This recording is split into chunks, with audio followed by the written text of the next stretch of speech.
are live for the AskASwimPro show.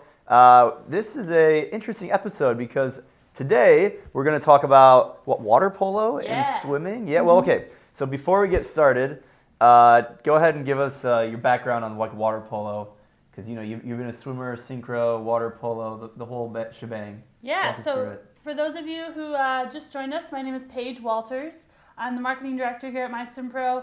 I grew up swimming. I did synchronized swimming and played water polo. I then went on to play a couple of years of varsity water polo at Arizona State University, and I continue to play. I've played on club teams and masters teams, and I've been swimming my whole life, and I am excited to tell you guys about this awesome sport of water polo. Right on. So let's just get right into it. So what would you say is the biggest similarity between water polo and swimming? Yep. So a lot of water polo players grow up swimming, and they swim their whole life. And first of all, I think water polo is a great way to kind of re-energize that spirit in swimming. So there's a lot of kids that grow up swimming, and maybe they get a little burnt out and they swim too much. Well, if you can transition over to water polo and switch up your seasons, you can still do both. There are some people that also claim that water polo ruins your swim stroke, and that's not really necessarily true. So as long as you're working on both sports continuously, there are Olympians that have done both water polo and swimming, competed, at the Olympic level. It can be done. But pretty much the biggest similarity is if you love the water and you love swimming, you're probably going to love water polo. So it's a lot of the similar strokes. There's kind of a variation on your freestyle, variation of breaststroke, backstroke. There's even some butterfly that happens in water polo. So wait, did you say there's butterfly in water polo? How do you do butterfly in water? Like, that seems like, is it intentional? You're trying to attack other swimmers? How does that walk me through that? Yeah, so it's not totally intentional. Primarily what butterfly is used for conditioning skill, because a lot of water polo is conditioning these muscles here, where you need to be able to be going up and transitioning and moving. But we actually do a butterfly drill where you're doing heads up butterfly. So going like this. Butterfly's hard enough. Why are you trying to make it so hard? Oh my God. So heads up butterfly, it's gonna strengthen these muscles here, and also incorporating that fly kick, but also using a breaststroke kick too. So we do a breaststroke kick with a butterfly.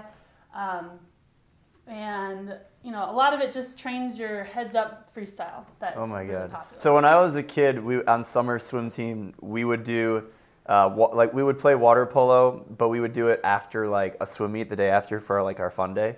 But we would play half the time. You could touch the bottom where we would play. So you can't actually do that in real water polo, right? So you're basically treading water the entire time. How long do you play for? Are you literally treading water for 2 hours? I mean, how what does the workout look like? Yeah, so if you haven't heard of water polo, basically you have 6 field players and a goalie. So it's similar to basketball, where you're set up on offense and defense, and you're in a deep pool. You cannot touch the bottom. There's no horses. It's not polo in the water. And you basically have to tread water the whole time. So a typical practice would be around 2 or 3 hours, and you usually swim for the first hour. So it's a lot of sprint conditioning, but there's also, we did 100s or 200s, but a lot of it is you need to be able to be very dynamic in the water. So as opposed to swimming 1,000, being a long distance swimmer, you need to be able to swim 10 yards and then transition and move your body laterally and go the other way and transition on defense. Then you need to egg beater and flutter kick and use a side stroke kick, so you can defend your player and reach the ball and then get up and shoot. So it's a lot of movement up and down. We have some people joining from the feed. Shout outs from Brian in the Philippines. What's going on, Brian? Sadie, how do you say that? From Mexico, what's up? How you doing? Welcome to the show. So we're talking about water polo right now. What does an actual water polo workout consist of? Are you swimming laps back and forth in the pool and then you tread water? Are you playing how much of it is conditioning versus technical skills? Because swimming is mostly conditioning. Yep. When you swim, most of the time you're just going back and forth. Even if you're doing drills, it's like aerobic conditioning pretty much. So like what does a water polo workout like look like? Yep. So water polo workout. So if you had a 2-hour practice, I would say the first 30 minutes is primarily swimming conditioning. So you're doing a typical swimming warm up, like under a 500-yard freestyle, stretching out your muscles, and then there's probably a small preset, a main set of primarily freestyle or IM. And then a kick set because there's a lot of kicking. So there's a lot of butterfly. So what's a kick set? What's a kick set? Give us an example of like Actually, what you would yeah, do. great example or great question. Usually you would incorporate kind of all three of flutter kick, breaststroke, and butterfly kick, and then egg beater. But you're going to add resistance. So with a kickboard, maybe you do 50s or I don't know. Sorry, I don't know what a good example is, but primarily. So you do like 650s kick. Is that like something you would do? So you would do like 650s kick, but maybe all the odds are you're actually moving the kickboard underwater and you're adding resistance. So you're holding if this is your kickboard, instead of holding it out like this and doing a flutter kick, you're going to go underwater and hold it here. Oh, resistance kicking. Oh, that's the worst. Yeah, and you're going to do a egg beater or a breaststroke kick. Okay, so what's egg beater kick? So I mean, I know, but like for the people, like what is egg beater kick? So in water polo, since you can't touch the bottom, you need to be able to tread water, which we call egg beater. So if you were to pretend my arms are my legs, you're basically spreading your legs, lifting your knees up in the water. You're sitting up like you're in a chair, and you're going to transition from your knee down in an egg beater rotation like this. So what this is going to do is balance you and lift your body up so you can grab onto a ball, you can shoot, and it's a vertical movement. So you're treading water. A lot of water polo players can pop up and jump and get their waist out. Whoa. There's goalies that tend a 7-foot wide goal that they have to be able to jump up and block a shot. It's a lot of treading. So is the egg beater kick like an alternating breaststroke kick, sort of? Sort of. So if you are in your backyard pool, you can be treading water and you're sitting here and it's nice and easy and peaceful. But imagine having someone pulling on you and you have to reach and move, get the ball here and then move it and get open and then adjust your body. Yeah, so it's a lot of your egg beatering and then maybe you're on your side and it's a breaststroke kick or a flutter kick. And then if the ball changes and you're on defense now, then it's a quick turn, breaststroke kick, get the ball, and then you're up and you're on a egg beater. So nice. Lots of lateral movements, but there's still a lot of swimming going on. So I've seen from me, like my coaching experience, I've seen a lot of people like the breaststroke kick is really hard. So could you do water polo and not be able to do a breaststroke kick? Like you can't flex your feet. So if you have like your toes pointed and like you can only do like a flutter kick, so what would happen if you couldn't do the flex feet? You definitely need to be able to have some ankle flexibility, flex your feet. Your feet are actually really important in water polo. Just reading the comments on Instagram. Keep them coming. You keep the comments coming. We want to know what's going on. So so back to the flex feet or no flex feet. Yep. So you can't really play water polo with just a flutter kick because you're gonna not have the energy or the power to lift your body out of the water and hold a ball and have a defender on you. So for those of you that are just practicing your flutter kick in the pool, if you've ever done a vertical flutter kick drill where maybe you're in a streamline here or you're just flutter kicking vertically, it's really hard. But if you incorporate a treading water or an egg beater or breaststroke kick into it, you can lift your body up a lot higher and move and play a ball sport with it. Nice. So let's go back to the training. So you do a kick set, 650s kick or something like that. How much total swimming would you say you would actually do? Like not counting the actual play time, like in a swimming portion of a workout, 30 minutes. Like what would the total distance be for like an age grouper versus someone who's like more serious, high school, college age versus like a professional? Like how much swimming are we talking about? I would say if you're like in high school or in a younger age group or high school program or club team, you're probably swimming around maybe like 1,500 to 3,000 yards for your primary swim practice. That's a lot. That's more than I swim now. Yeah, so that's probably like 30 to 45 minutes, maybe on the lesser side. But in that, they're also going to incorporate some of those dynamic water polo stroke drills.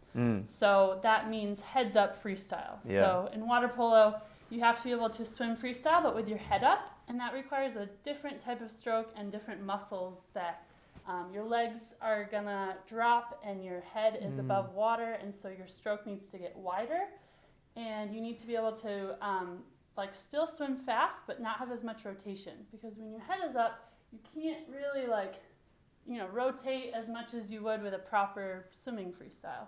Sure. So it's about 1,500 to 3,000 yards for your main swim practice, and then it's probably about 25 minutes of those kind of specialty stroke drills. You get the balls in the pool and you start moving with the ball, swimming with a ball. That's something that's very different.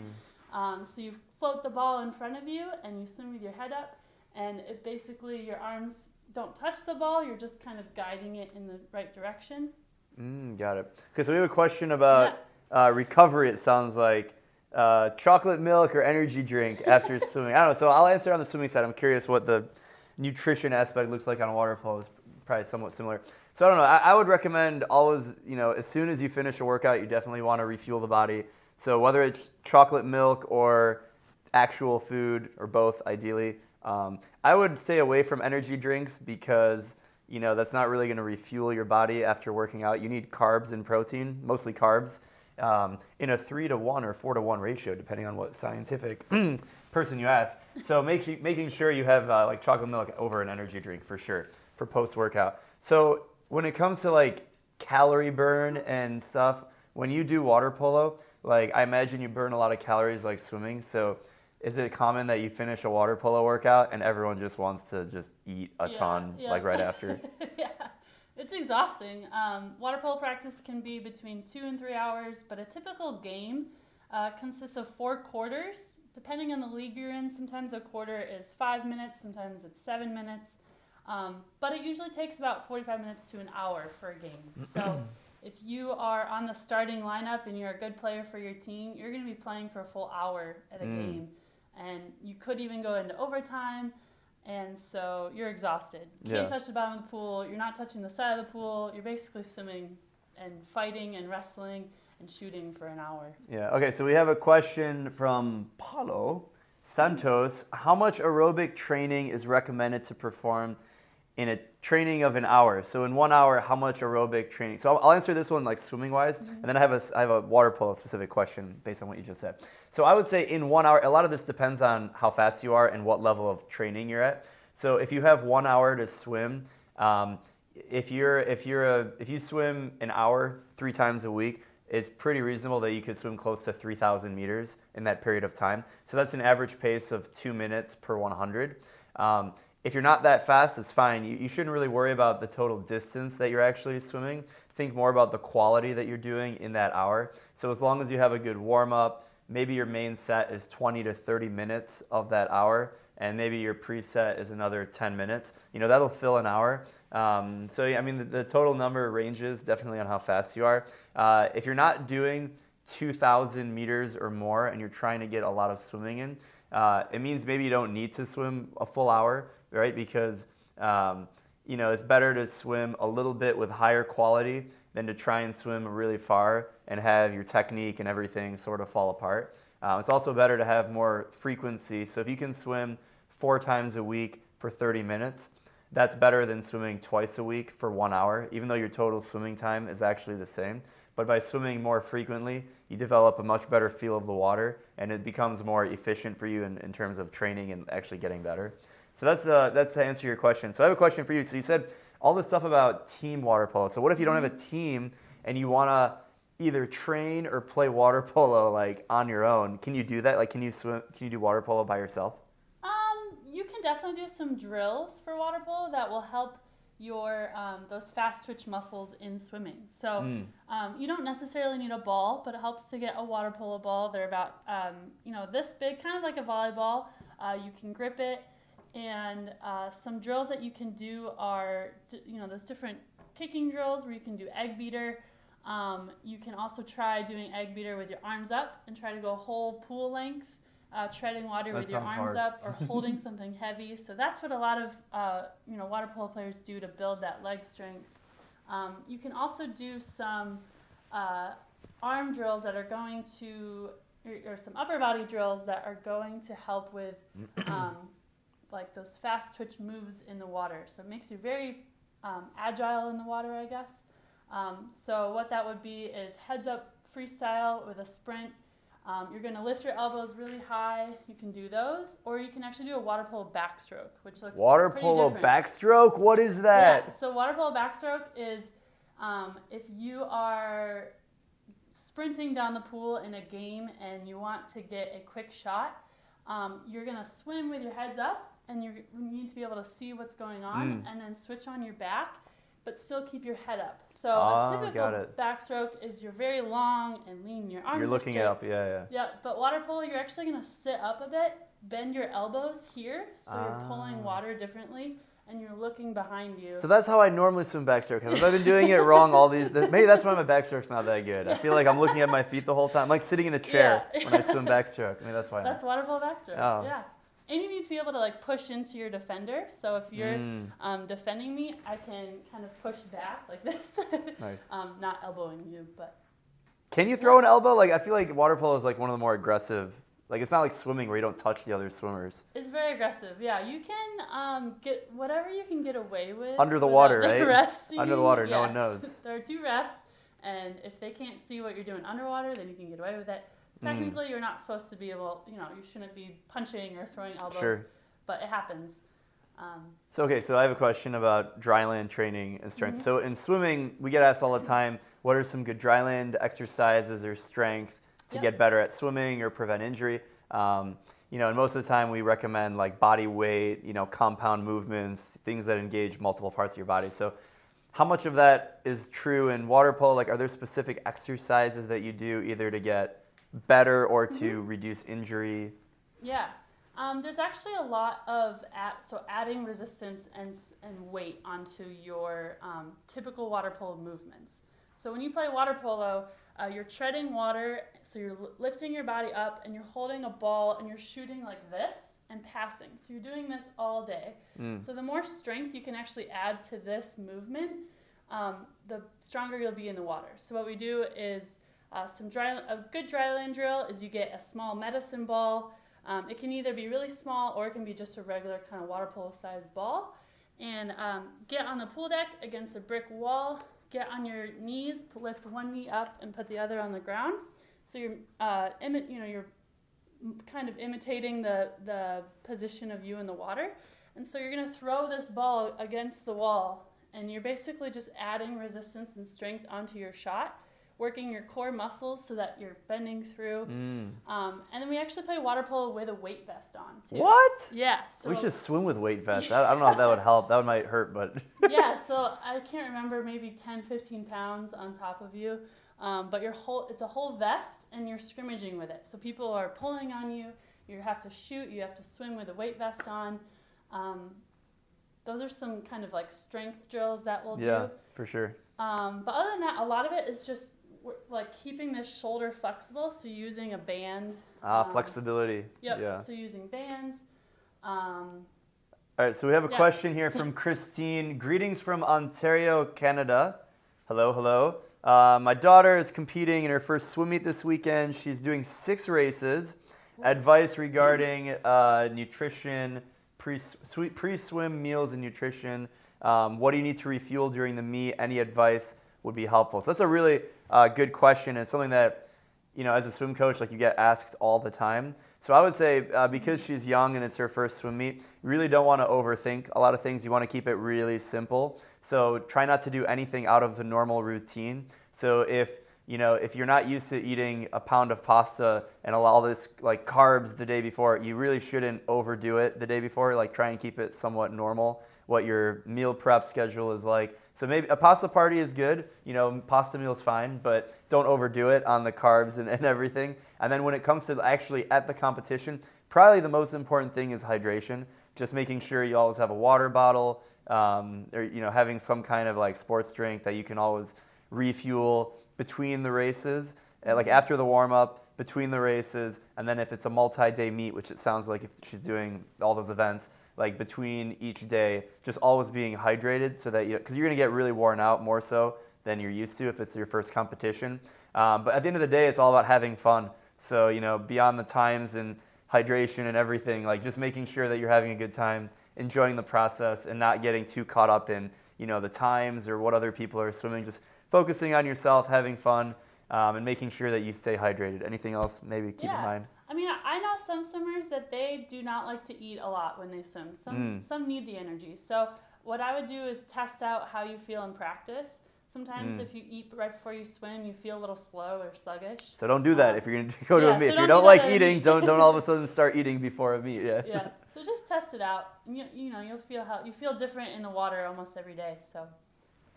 Nice. Cool. Well, let's see if we have some questions from our Instagram. Okay, so while you're scrolling through the Instagram, so I have a few more questions about water polo. So what does it look like from a competition standpoint? So like everyone knows the Olympics, and you see all the sports are in the Olympics, and then if you're in the United States, there's NCAA, there's college. Like what is the dynamic between college, professional, Olympic stuff that you would see on TV if you don't pay attention to water polo outside of like the Olympics? So like how do these different things fit together? Yes. So starting from the young kids, there is water polo. They call it splash ball. They're basically for kids that are 6 or 8 years and under. So if your kids love the water and maybe they're not really, feeling competitive in swimming, try water polo. So it starts out, there's small, kids programs, there's middle school co-ed programs too, and then high school, there's usually high school leagues in the US, Europe, Australia, New Zealand, even all around Asia, there's a lot of high school programs. And then after that, there's collegiate teams that are varsity or club, at least in the US, there's club water polo at a lot of universities. And then after college, there's a great program called Masters Water Polo. This is all over the world. There's really fun social competitions. Is it like Masters Swimming? It's like basically adults? Yep. So anyone I think it's 21 and up, you have to register through your country's water polo league, but find a Masters Water Polo team. It's probably in your city. And they compete on a global scale. They were in Hungary for or last summer for the FINA World Championships. I was there. It was crazy. Everyone told me that the water polo competition for Masters was just insane. There were like 6,000 people. It was so loud. It was really cool to see everyone excited about an aquatic sport. Yeah. So if you are interested in water polo, I suggest Googling water polo in your area. And it's really, it's a team sport, so you do have to kind of join a team and go out for practice. But everyone's very welcoming, very friendly. Sometimes they compete in age brackets, so you're in your 20s, your 30s, 40s, 50s. Sometimes it's just mixed in, and sometimes it's even co-ed. So there's many different ways you can play. And then on top of that, there's your national teams and Olympic teams that compete at the highest, elite level. Wow. Yeah. But try it out. What would you say the difference? So in the U.S. people play water polo, but I know in Europe it's really strong. Like what countries? If you had to put like your top 5, 10 countries that are like these people are really into water polo relative to other sports. So lots of a lot of Eastern Europeans are really into water polo. It's a big sport there. So like Hungary, your Croatia, yeah. Even Italy or Spain. They're really very big there. And the Netherlands, I know it's not Eastern, but Serbia is a great water polo. Oh yeah. Yep. But then it's growing a lot in Australia and New Zealand and also China. So China's got a great They love program. the water down under. Yeah. But and the U.S. of course. So it's growing all over. It was actually kind of originally from Eastern Europe. So that's where Eastern the sport Europe, has got really it. blossomed. Cool. It was actually the first Olympic team sport. What? Yeah. That's cool. Water It's good polo. to see that history. Mm-hmm. And then what in the United States? Where is it? Like the big, because the United States is really like large geographically. Where do people play the most water polo in the U.S.? So water polo is from a kids in high school level. It's definitely still growing. So California is probably the most dense state for water polo. There's a lot of pools there and a lot of swimmers. So there's tons of water polo, especially if you want to play masters. There's lots of masters water polo. Outside of that, it's Hawaii, Michigan, Illinois, Florida, even Texas is growing a lot. So those key big cities. But you'll be surprised that it is growing on the East Coast. It's in the Midwest, and Florida has lots of pools, so it's growing in Florida a lot. And Arizona's got lots of water polo. Nice. Okay, I have maybe one or two final questions. So, if someone's trying to both ways. So if someone's trying to get into water polo from swimming, what is the easiest avenue? Like, will they be good at it, first of all? Like, you have an advantage, I guess, because you think maybe you would if you're good at swimming.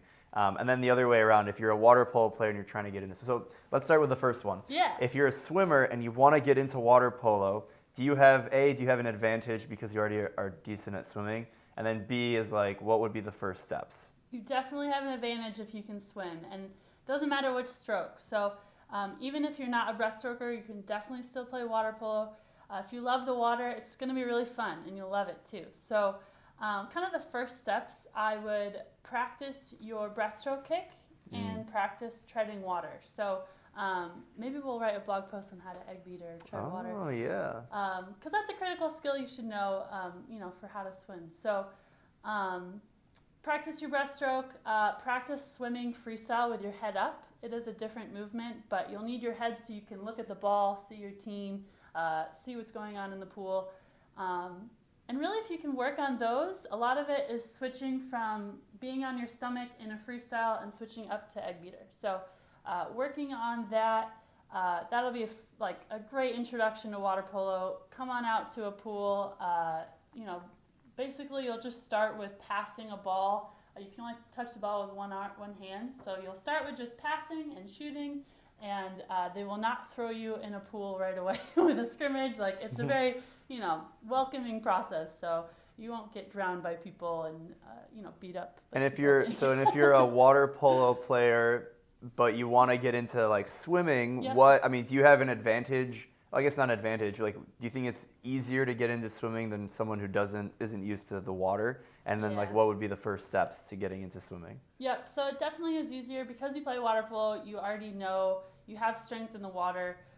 You know your basic strokes because you do have to condition before. You have to train your body before you can do water polo skills. So what I would suggest is working on your head down freestyle. That will change a lot in your water polo. You can wear goggles and you put your eyes on the bottom of the pool. Yes. So working on adjusting your body to that more streamlined where you're on top of the water. Where water polo, it's a lot of your hips are dropped, you're going lateral, you're going vertical. So streamlining your stroke, working on your hand entry because that's very different, and working on your rotation for your hips and your upper body. Nice, awesome. So I see two more questions. We're not going to have Omar and Murad. So we're not going to be able to answer them. We'll leave our comments in reply to your comments. But that's all we have time for today's episode of Ask a Swim Pro.